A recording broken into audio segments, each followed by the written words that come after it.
18ویں صدی کے آغاز میں ہندوستان کے علاقے کٹھیر میں پختونخوا کے شمال مشرقی پشتون قبائل خصوصاً مندڑ یوسفزئی اور ان سے منسلک قبائل بڑی تعداد میں آباد ہوئے۔ ہندوستانی ان پشتونوں کو روہیلا کہتے تھے اور کٹھیر کو انہوں نے پشتونوں کی نسبت سے روہلکنڈ کہنا شروع کر دیا۔ روہلکنڈ میں آباد پشتونوں نے اپنی ہندو رعایا کے ساتھ انسانیت اور رواداری کا برتاؤ رکھا۔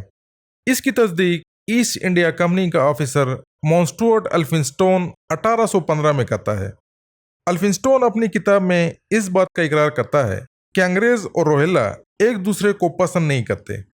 انگریزوں کو یوسفزئیوں کا مغرور اور سرکش ہونا پسند نہیں تھا، جبکہ روہیلا انگریزوں کو اس لیے ناپسند کرتے تھے کیونکہ انہوں نے اودھ کے نواب شجاع الدولہ کے ساتھ مل کر روہلکنڈ کو فتح کیا تھا۔ الفنسٹون لکھتا ہے کہ اس کے باوجود تمام انگریز اس بات پر متفق ہیں کہ ہندوستان میں جتنے بھی سپاہیوں سے انگریزوں نے مقابلہ کیا ان میں سب سے بہادر روہیلا ہیں۔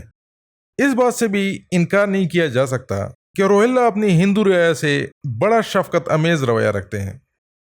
روہیلوں کی مذہبی رواداری کی ایک مثال ہمیں 1768 میں ریکارڈ کی گئی ایک خبر سے ملتی ہے۔ 9 اکتوبر 1768 کو دلی شہر کے ایک مولوی نے فساد برپا کر دیا۔ اگلے دن اس کے لوگ ایک ہندو قطری عورت کو اٹھا کر اس مولوی کے گھر گئے جہاں اسے زبردستی مسلمان کیا گیا۔ اس وقت دلی کو نجیب الدولہ سنبھال رہا تھا جو کہ ایک روہیلا یوسفزئی تھا۔ جب نجیب الدولہ کو اس واقعے کی خبر پہنچی تو اس نے ایک حکم جاری کیا جس میں اس مولوی کی اس حرکت کی مذمت کی گئی اور اسے فوراً شہر چھوڑنے کا حکم دیا گیا۔